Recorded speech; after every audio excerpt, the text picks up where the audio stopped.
that you should ever undertake frivolously, and certainly not for a ludicrous ideology of trying to run everybody everywhere all the time, which is exactly what the United States used to know, and used to know extremely well. I mean, you always come up, Robert, with this thing that this statement of John Quincy Adams about the United States not going around the world,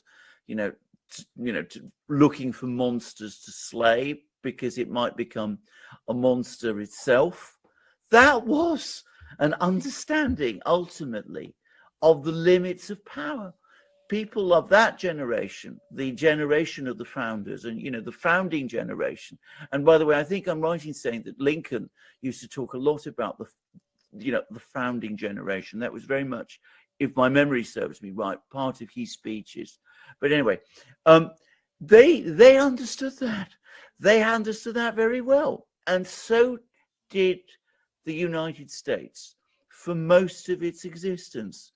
And it was always very restrained in its foreign policy. The other thing that I always like, a good example of, the old America, the real America, if you like, is Henry Stimson, who was, of course, Secretary of State and Secretary of War.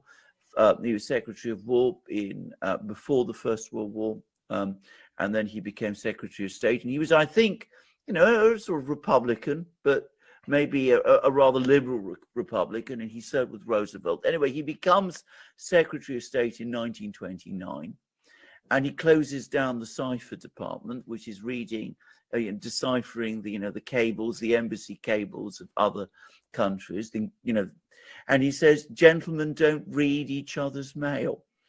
And that's said by the Secretary of State of the United States.